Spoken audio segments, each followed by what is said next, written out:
السلام علیکم، میرا تعلق ہیرا پبلک اسکول سے ہے، جماعت دوم نگار اردو، صفحہ نمبر 5۔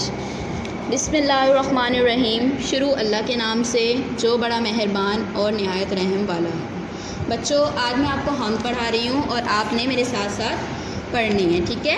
اے خالق اے مالک میرے، کیا کہنے تیری قدرت کے، دنیا کی ہر شے تیری ہے، جو کچھ بھی ہے تیرا ہی ہے، رزق مجھ کو تو ہی دیتا ہے، تو ہی میرا رکھوالا ہے، تو ہی سلامت رکھے مجھ کو، تو ہی صحت بخشے مجھ کو، دور تو ہی کرتا ہے ہر دکھ، تیرے قبضے میں ہے سب سکھ، بن تیرے نہیں کوئی میرا، شکر ادا کرتا ہوں تیرا، مجھ پر کرم کی ایک نظر کر، خالی ہے جھولی میری بھر۔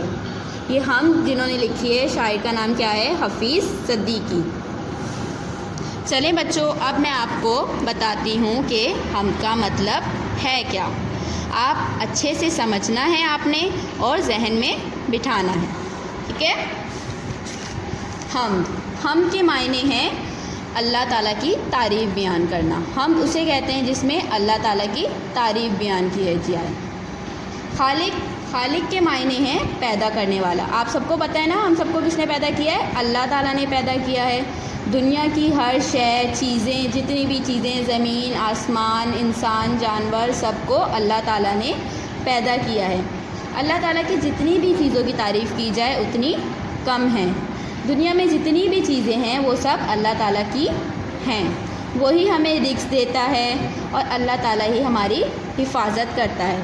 اللہ ہی ہمیں صحت بخشنے والا ہے، اور اگر ہم کسی تکلیف، دکھ، پریشانی میں ہوں تو ہم کس سے دعا مانگتے ہیں؟ اللہ تعالیٰ سے دعا مانگتے ہیں۔ اگر ہم کوئی پریشان ہو تو ہمیں کون یاد آتا ہے؟ سب سے پہلے اللہ تعالیٰ یاد آتا ہے۔ ہم نماز پڑھتے ہیں، اللہ تعالیٰ سے دعا مانگتے ہیں، ٹھیک ہے؟ تو وہ ہماری کیا کرتا ہے؟ پریشانی کو فوراً دور کر دیتا ہے، اور اللہ کے سوا ہمارا کوئی بھی نہیں ہے، اور ہمیں ہر حال میں اللہ کا شکر ادا کرنا چاہیے۔ ہر حال میں ہمیں اللہ تعالیٰ کا ہمیشہ شکر ادا کرتے رہنا چاہیے، ناشکری نہیں کرنی چاہیے کبھی بھی۔ صفحہ نمبر 6۔ اب میں آپ کو سبق کے اہم نکات بتاؤں گی، مطلب کہ جو میں نے حمد آپ کو سمجھائی ہے نا، اس کے اہم نکات۔ پہلا پوائنٹ ہے اللہ تعالیٰ ہی ہر چیز کو پیدا کرنے والا اور ہر مخلوق کو رزق دینے والا ہے۔ نمبر 2 پوائنٹ ہے، ہمیں تمام نعمتیں اللہ تعالیٰ ہی نے عطا کی ہیں، مطلب کہ ہمارے سب سے بڑی نعمت ہمارے پاس کیا ہے؟ ہمارے والدین ہیں، ٹھیک ہے؟ اور نمبر 3 پوائنٹ ہے، ہمیں اللہ تعالیٰ کا شکر ادا کرنا چاہیے۔ صفحہ نمبر 7، سوال نمبر 1، مندرجہ ذیل الفاظ سے خالی جگہ پر کریں۔ مندرجہ ذیل الفاظ، یہاں پہ الفاظ دیے ہوئے ہیں آپ کو، جس میں ہے رکھوالا، قدرت، نظر، جھولی، بخشے۔ پہلی خالی جگہ ہے مجھ پر کرم کی ایک ڈیش کر، تو ڈیش میں کیا آئے گا؟ مجھ پر کرم کی ایک نظر کر۔ حمد میں نے آپ کو اچھے سے پڑھائی تھی، آگے کی پہلی میں نے آپ کو بتا دی ہے، آگے کی آپ خالی جگہ خود پر کریں گے دیکھ کے۔ سوال نمبر 2، الفاظ کی ترتیب درست کر مصرعے بنائیں۔ مطلب کہ یہ آپ کو جو نیچے الفاظ دیے ہوئے ہیں، آگے پیچھے دیے ہوئے ہیں، آپ کو اس کو ترتیب سے لکھنا ہے۔ جیسے کہ میں آپ کو پہلا بتا دیتی ہوں لکھ کے، قبضے تیرے ہیں میں سکھ سب، تو ہم اس کو ترتیب سے جب کر کے لکھیں گے تو ہمارے پاس کیا آئے گا؟ تیرے قبضے میں ہیں سب سکھ۔ پہلا میں نے آپ کو بتا دیا ہے، یہ بھی بہت ایزی ہے، یہ بھی آپ لوگ خود کر لیں گے۔ سوال نمبر 3 پر آئیں، یہ میں آپ کو بتاتی ہوں کیسے ہوگا۔ میرا کا الٹ تیرا ہے، ان لفظوں کے الٹ لکھیں۔ ہمارے پاس یہ الفاظ دیے ہوئے، اس کے ہم نے الٹ لکھنے ہیں۔ جیسے کہ دیتا کا ہوگا لیتا، صحت کا ہوگا بیمار، دور کا قریب، خالی کا بھرا، دکھ کا سکھ، نہیں کا ہاں۔ اب آپ لوگ آ جائیں صفحہ نمبر 8 پہ۔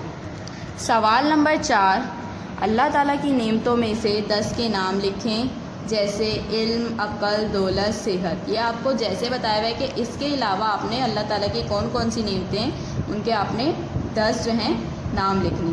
میں آپ کو بتاتی ہوں کون کون سے ہیں. نمبر 1 پھل، نمبر 2 ہوا، نمبر 3 سبزیاں، نمبر 4 سورج، نمبر 5 پانی، نمبر 6 چاند، نمبر 7 پودے، نمبر 8 ستارے، نمبر 9 پھول اور نمبر 10 والدین. اب سوال نمبر 5 پہ آ جائیں. الفاظ بنائیں جیسے میرا سے میری. تو یہاں پہ آپ کے پاس الفاظ دیے ہیں جیسے تیرا، دیتا، کرتا، جاگا، بھاگا. ایسے آپ نے بنانا ہے. جیسے پہلا میں آپ کو بتا رہی ہوں تیرا سے تیری، دیتا سے دیتی. ایک میں نے لکھ دیا. یہ بہت ایزی ہیں، یہ بھی آپ لوگ خود کر لیجئے گا. ٹھیک ہے. اب آپ لوگ آ جائیں قواعد. حرف تہجی کی ترتیب. سوال: ان حرفوں کو حرف تہجی یا افبائی ترتیب سے لکھیں. جیسے کہ یہاں پہ آپ لوگوں کے پاس دی ہوئی ہے حرف تہجی مطلب کہ الف ب. الف ب آگے پیچھے لکھیے. آپ نے اس کو ترتیب سے لکھنا ہے. اور یہ تک نہیں ہے، کاف تک ہے. آپ جب لکھیں گے تو آپ کو پتہ چل جائے گا. اس کی ترتیب سے لکھیے گا. ٹھیک ہے. اب صفحہ نمبر 9 پر آ جائیں. 9 پر آپ کو دی ہوئی ہے خوشخطی. خوشخطی لکھنی ہے آپ نے بالکل ترتیب سے، جیسے لکھتے ہیں اوپر والے ورڈ اوپر کی طرف، اور مطلب کہ جو اوپر والے ورڈ لائن میں آ رہا ہے آپ نے اس لائن میں لکھنا ہے، اور جو نیچے والی لائن میں آ رہا ہے وہ نیچے والی لائن میں لکھنا ہے. آج کی کلاس ہماری یہیں ختم ہوتی ہے. جزاک اللہ.